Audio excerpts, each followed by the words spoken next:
PP ദിവ്യക്കെതിരായ ബിനാമി ആരോപണം vigilance അട്ടിമറിക്കുന്നതായി പരാതി.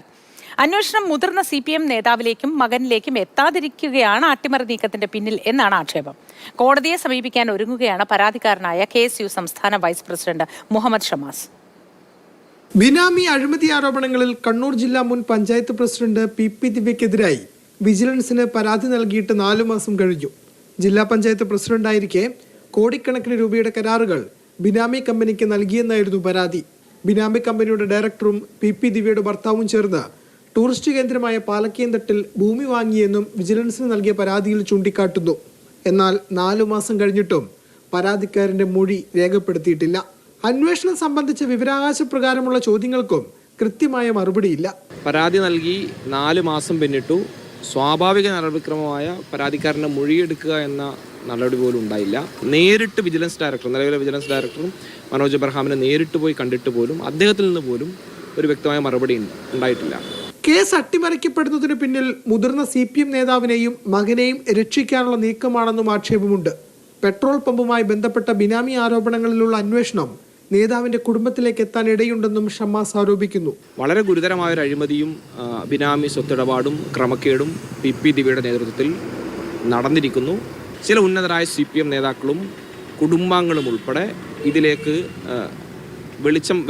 ഇതിലൂടെ വെളിച്ചത്ത് വരുന്നൊരു സാഹചര്യം ഉണ്ടാകുമെന്ന തിരിച്ചറിവ് തന്നെയാണ് ഈ അന്വേഷണം പൂഴ്ത്താൻ, ഇതിൻ്റെ റിപ്പോർട്ട് ഉൾപ്പെടെ പൂഴ്ത്താൻ, മരവിപ്പിക്കാൻ സർക്കാരും CPM-ഉം തയ്യാറായതിൻ്റെ കാരണം എന്നാണ് മനസ്സിലാക്കുന്നത്. യോഗേഷ് ഗുപ്ത വിജിലൻസ് മേധാവിയായിരിക്കെയാണ് പ്രാഥമിക വിവരശേഖരണം നടത്തിയത്.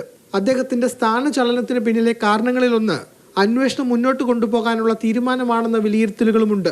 മാതൃഭൂമി ന്യൂസ്, കണ്ണൂർ. വിവരങ്ങളുമായി ഫെലിക്സ് ചേരുന്നു നമുക്കൊപ്പം. ഫെലിക്സ്, ഈ തുടക്കം മുതൽ PP ദിവ്യ നവീൻ ബാബുവുമായി ബന്ധപ്പെട്ട കേസിൽ ഒരുപാട് ചർച്ച ചെയ്യപ്പെട്ട സമയത്തൊക്കെയും എന്തുകൊണ്ടാണ് ഇത്രയധികം പിന്തുണ PP ദിവ്യ എന്ന ഒരു താരതമ്യേന വളരെ അനുഭവ പരിചയം കുറവുള്ള ഒരു CPM നേതാവിന് ലഭിക്കുന്നത് എന്ന കാര്യം കേരളമാകെ ചർച്ച ചെയ്തതാണ്.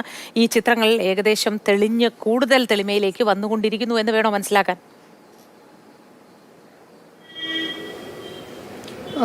തീർച്ചയായിട്ടും അത് തന്നെ. ഇപ്പോൾ സൂചിപ്പിച്ച പോലെ തന്നെ ഈ PP ദിവ്യയുമായി ബന്ധപ്പെട്ട അന്വേഷണങ്ങൾ CPM-ന്റെ കണ്ണൂരിലെ ഒരു മുതിർന്ന നേതാവിൻ്റെ മകനിലേക്കും എത്തും എന്നൊരു ആരോപണമാണ് ഇപ്പോൾ കോൺഗ്രസ് നേതാവും ഈ പരാതിക്കാരൻ കൂടിയായ KSU നേതാവ് മുഹമ്മദ് ഷമാസ് ഉന്നയിക്കുന്നത്. ഏറ്റവും പ്രധാനപ്പെട്ട കാര്യം, ഈ ഷമാസ് നൽകിയ പരാതി 4 മാസമായി. ഈ പരാതിയിൽ പ്രധാനമായും പറയുന്നത് PP ദിവ്യ കണ്ണൂർ ജില്ലാ പഞ്ചായത്ത് പ്രസിഡന്റായിരിക്കെ അവർ ഈ ബിനാമി കമ്പനി ഉണ്ടാക്കി ആ കമ്പനിക്ക് കരാറുകൾ നൽകി എന്നതാണ്. ആ ബിനാമി കമ്പനിയിൽ ഈ PP ദിവ്യയുടെ ഭർത്താവിനും പങ്കുണ്ട്. ഒപ്പം തന്നെ ഈ ബിനാമി കമ്പനിയുടെ ഡയറക്ടറും PP ദിവ്യയുടെ ഭർത്താവും ചേർന്ന് കണ്ണൂരിലെ ഒരു ടൂറിസ്റ്റ് കേന്ദ്രമായ പാലക്കയംതട്ടിൽ ഭൂമി വാങ്ങിക്കൂട്ടുകയും ഒപ്പം PP ദിവ്യ ജില്ലാ പഞ്ചായത്ത് പ്രസിഡന്റായിരിക്കെ ഈ ജില്ലാ ആശുപത്രിക്ക് സമീപം കെട്ടിട നിർമ്മാണത്തിനായി ഒരു ഭൂമി വാങ്ങുകയും അത് കെട്ടിടം നിർമ്മിക്കാൻ യോഗ്യമല്ലാത്തൊരു ഭൂമിയാണ് വാങ്ങിയത്. അതിലൊക്കെ അഴിമതി നടന്നു എന്നതാണ് ആരോപണം.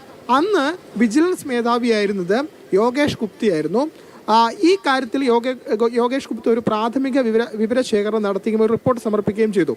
പക്ഷേ അതിൽ പിന്നീട് നടപടി ഉണ്ടായില്ല എന്നതാണ് ഷമാസ് ആരോപിക്കുന്നത്.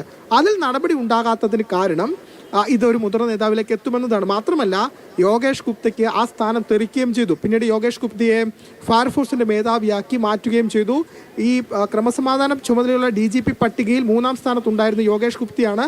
പക്ഷേ യോഗേഷ് ഗുപ്തയുടെ പേര് പരിഗണിച്ചില്ല. പകരം റവാഡയാണ് ഇപ്പോൾ DGP ആയിട്ടുള്ളത്. അപ്പോൾ ഇതിലൊക്കെ കാരണം ഇത് ഈ PP ദിവ്യയുടെ ബിനാമി ഇടപാടുമായി ബന്ധപ്പെട്ട അന്വേഷണം ഒരു മുതിർന്ന നേതാവിലേക്ക് എത്തുന്നു എന്നതാണ് ഈ കേസ് അട്ടിമറിക്കാനുള്ള നീക്കത്തിന് പിന്നിൽ എന്ന ഗുരുതര ആരോപണമാണ് ഇപ്പോൾ ഷമാസ് ഉന്നയിക്കുന്നത്. അതുകൊണ്ട് കോടതിയെ സമീപിക്കാൻ കൂടി ഒരുങ്ങുകയാണ് പരാതിക്കാരനായ KSU നേതാവ്.